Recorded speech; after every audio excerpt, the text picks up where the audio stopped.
in running after swept by synthetic happiness. कृत्रिम सुख की बजाय ठोस उपलब्धियों के पीछे समर्पित रहिए। कृत्रिम सुख की बजाय मतलब नकली सुख के पीछे के बजाय ठोस उपलब्धियों के पीछे समर्पित रहिए। ठोस उपलब्धियां मतलब क्या? जिससे आपको लाइफ में वो सब मिले जो आप चाहते हो, वो ठोस उपलब्धि है। जिससे आपका वजूद बनता है। पर हम कृत्रिम सुख ज्यादा चाहते हैं। हम फेसबुक पे फोटो भेजते हैं एडिट करके और उस पर लाइक चाहते हैं कि लोग लाइक कर दें, और लाइक आ गए तो खुश हो जाते हैं। उनको लगता है कितने लोग मुझे पसंद करते। कोई पसंद नहीं करता। 7 साले ठेंगा दिखा रहे हैं और उसमें खुश हो रहा है। कृत्रिम सुख का मतलब समझते हो? छोटी छोटी चीजों में खुश हो जाना जो खुशियां है ही नहीं। हैप्पी बर्थडे, तुम जियो हजारों साल, ऐसा जिएगा क्यों? नहीं, पर बोलते हैं बस, उसको खुश करते हैं बेवजह। हैप्पी बर्थडे, उसका जन्मदिन, उसको खुद को भी नहीं पता उसका जन्मदिन कब है। वो तो उसके माँ बाप ने बता दिया इस तारीख को है। बच्चा कब जन्म लेता है ना, वो उसकी माँ को भी पता नहीं होता। 48 से 50 दिनों के अंदर पेट में भ्रूण में जान आ जाती है। 48 से 50, वो कब पैदा होता है किसी को नहीं पता होता है। और ज्योतिष शास्त्र, ज्योतिष कब से देखना शुरू करता है? जब बच्चा मां की कोख से बाहर आता है, उस दिन वो उसका डेट ऑफ बर्थ रहता है, उसके हिसाब से उसका ज्योतिष देखा जाता है। तो अक्सर गलत ही होता है क्योंकि वो पैदा तो पहले ही हो चुका है। मां के पेट में 7 महीने पहले ही पैदा हो चुका होता है। कौन? पहली सांस तो भारत ही लेता है। अब उसके लिए तो अंदर भी वर्ड है, सांस ले रहे हैं ना। माँ के साथ जो नली है, क्या कौन सा ट्यूब बोलते हैं उसको, उससे तो सब कर रहे हैं। उससे सांस भी ले रहा है, उससे खाना भी खा रहा है, सब कर रहा है। उसकी बॉडी भी तो ग्रोथ हो रही है। वो कैसे होगी? अंदर तो वो बच्चा माँ की कोख में जब शिवाय था, तो मैं देख रहा हूं कि मेरी वाइफ को पेट पर नाखूनों के निशान आ गए बाहर से, और ये सबको अनुभव होता है। पेट पर नाखूनों के निशान आ गए। मैं बोलता हूँ ये बाहर कैसे आ गए? अंदर से बच्चा निकले, लात मार रहा है। वो लात मुझे भी लगी। ये लात कैसे लगी? वो कौन है अंदर? जिंदा है। जिंदा कोई एक नया प्राणी जिंदा है अंदर मां की कोख में। ये अद्भुत नजारा ये इंसान ही कर सकता है कि एक इंसान, जिंदा इंसान, उसके पेट के अंदर एक और जिंदा इंसान है, और वो जिंदा तो पहले ही हो चुका है। और उसका हम ज्योतिष शास्त्र देख रहे हैं 9 महीने बाद से। वो अक्सर गलत होता है। उसका ज्योतिष शास्त्र तभी सही होता है, कृष्ण बोलते हैं तभी सही हो सकता है जब उसका पैदा होना सबको पता हो। और यहाँ पर एक भी व्यक्ति ऐसा नहीं है जिसको उसका पैदा होना पता चल सके। वो सिर्फ एक एनलाइटेड ह्यूमन बीइंग ही जान सकता है। जैसे बुद्ध जैसे ही पैदा होते हैं तो कौंडिन्य जो हिमालय की चोटी पे होते हैं, जो लगभग 80-82 साल के होते हैं, उनको समझ में आ जाता है कोई प्रबुद्ध व्यक्ति आने वाला है। वो निकल जाते हैं बुद्ध के घरों से मिलने के लिए। पता है क्यों? क्योंकि उनको 70-80 साल हो गए हैं तपस्या करते हैं, लेकिन उन्होंने भगवान को पाया नहीं। वो समझ गए कि ये जो व्यक्ति आने वाला है ना, ये खुद भगवान होता है। मैं इसको देख तो लूं क्योंकि मेरी मौत हो जाएगी 5, 7, 10 साल में। मैं ये व्यक्ति जब बड़ा होगा तो मैं इसके दर्शन नहीं कर पाऊंगा। तो बुद्ध के जब बुद्ध पैदा ही होते हैं ना, तो पांव छूने आता है कौंडिन्य महाराज और बोलता है शुद्धोदन बुद्ध के पिता, तुम्हारा बेटा या तो बहुत बड़ा चक्रवर्ती सम्राट बनेगा या बहुत बड़ा सन्यासी। तो शुद्धोदन बोलते हैं मैं उसको सन्यासी बनने नहीं दूंगा। बोले रोक सको तो रोक, नियति है। तो शुद्धोदन उनको हर एक फैसिलिटी देते हैं, हर एक फैसिलिटी देते हैं बुद्ध। बुद्ध 28 साल तक बुद्ध को यह पता ही नहीं था कि कोई व्यक्ति बूढ़ा भी होता है। 28 साल तक बुद्ध को यह पता ही नहीं था कि कोई व्यक्ति बीमार भी होता है। बुद्ध को 28 साल तक यह पता ही नहीं होता कि पेड़ भी बूढ़ा होता है, पेड़ में भी पीली पत्ती आती है। क्योंकि बुद्ध जब रात में सोते थे, उनका जितना बगीचा था, जितना गार्डन था, बुद्ध जिस महल में रहते थे, उनका नाम पहले सिद्धार्थ था। तो वो जिस महल में रहता था, उस महल में एक भी बूढ़ी महिला नहीं रहती थी, सब दासिया यंग वुमन। उसमें एक भी बूढ़ा व्यक्ति आता जाता नहीं था। उनके महल में एक भी बूढ़े को आने की परमिशन नहीं थी, क्या ताकि बुद्ध को यह पता ही ना चल पाए कि कोई बूढ़ा होता है। एक भी बीमार व्यक्ति उनके आसपास में भटकता नहीं था ही नहीं। उनका जो बगीचा था, उस बगीचे में एक भी पेड़ पर पीले पत्ते नहीं लगने देते थे। जब तक रात, जब बुद्ध सोते तो रात में पूरे पीले पीले पेड़ सब निकाल देते थे। ये काम था। सुबह जितनी पीली पत्तियां गिरी है सबको उठा के अलग कर दिया जाता था। एक बार शुद्धोधन बाहर गए हुए थे, शुद्धोधन उनको बाहर भी नहीं जाने देते थे, वही महल में रखते थे ताकि बुद्ध को पता ही नहीं चले कि संसार क्या है, सुख दुख क्या है, ये पता ही नहीं चले। एक बार शुद्धोधन अपने काम से कहीं गए हुए थे तो बुद्ध ने सोचा कि चलो घूम आते हैं। तो उन्होंने उनके मंत्री को बोला, उनके सारथी को बोला, चलो घूम आते हैं, मार्केट से जरा घूम के आते हैं। तो चला वो सारथी लेकर उनको, जैसे सारथी उनको लेकर गया तो उनको सबसे पहले एक खांसता हुआ जिसके मुंह से खून निकल रहा था एक मरीज नजर आया। बुद्ध ने पूछा ये कौन है साथी? तो बोले ये बीमार व्यक्ति है, ये बीमारी से खून की उल्टियां कर रहा है। तो बोले बीमार मतलब क्या होता है? बोले जब कोई व्यक्ति बहुत ज्यादा कमजोर होता है शारीरिक रूप से, उसको कोई अंदर से बीमारी हो जाए तो इसी तरह हो जाता है। तो बोले कोई भी व्यक्ति बीमार हो सकता है? तो बोले हाँ महाराज कोई भी व्यक्ति बीमार। क्या मैं भी बीमार हो सकता हूँ? हाँ महाराज आप भी बीमार हो सकते हैं। तो बुद्ध का सिर चकरा गया कि ऐसा मुझे पहले क्यों नहीं बताया गया।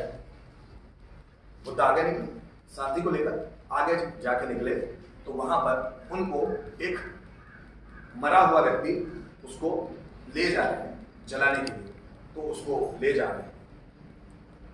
बुद्ध ने पूछा ये कौन है? बोले ये व्यक्ति सोकर कहाँ जा रहा है? बोले महाराज ये व्यक्ति मर गया है। बोले मरना मतलब क्या होता है? ये बुद्ध को पता नहीं, आप पढ़ोगे तो समझ में आ जाए। आप बोलेंगे ये व्यक्ति को पता ही नहीं मरना क्या होता है। डैम श्योर, उनके पापा ने उनकी व्यवस्था ही ऐसी करके रखी। उनके पापा 7,32,000 गांव के राजा थे, चक्रवर्ती सम्राट थे, पूरे भारत पे नहीं आर्यावर्त पे राज था उनके पापा का।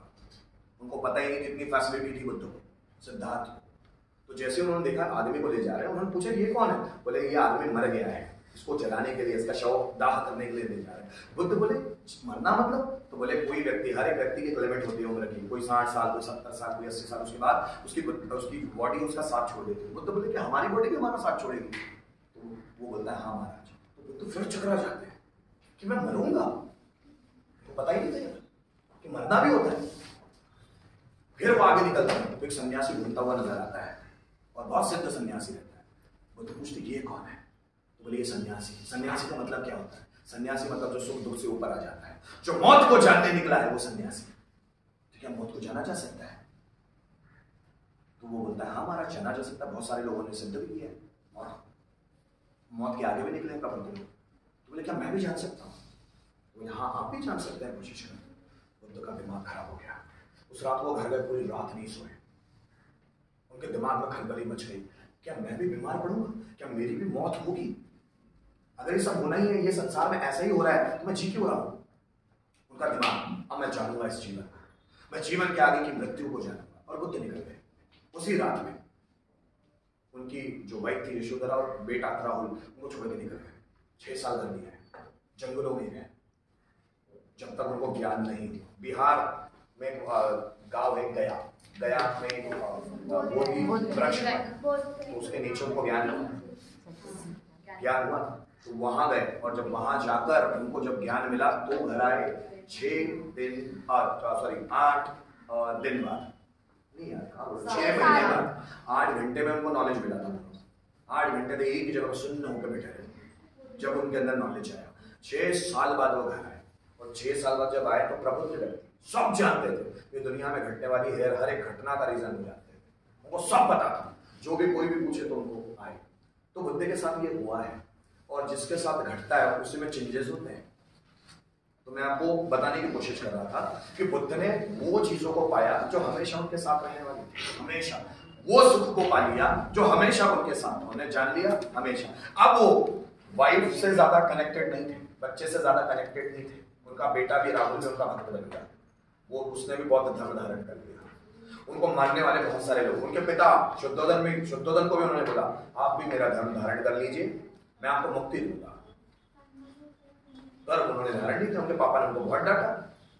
ये कोई जीवन नहीं होता सिद्धार्थ, ये कोई जीवन नहीं है पत्नी को छोड़ देना, बच्चों को छोड़ना, पर ये प्रभु ही चाहता तो मैं भी क्या। तो बुद्ध ने छोड़ दिया। अब वो हमेशा खुशी में रहे, हमेशा खुशी में। और जब वो हमेशा खुशी में रहते हैं तो उनको और कुछ पाना ही नहीं। लोग छोटी छोटी खुशियों, हम छोटे किसी ने हमको बोला आप बहुत खूबसूरत हो, हम खुश हो जाते हैं। हम भूले नहीं समाते। अरे आर्टिफिशियल चीज है, खूबसूरती खत्म हो जाती है 8-10 साल में। जिस चेहरे पे आप इतरा रहे हो ना वो खत्म हो जाएगा, जिस बॉडी पर आप इतरा रहे हो बॉडी खत्म हो जाएगी। हो सकता है बीमारियों ने घेर ले उस बॉडी को, हो सकता है वो पूरा शरीर ही मरा हो जाए, पता ही नहीं। बहुत सारे लोगों को ऐसी बीमारी होती है, अच्छा वाला शरीर खत्म हो जाता है।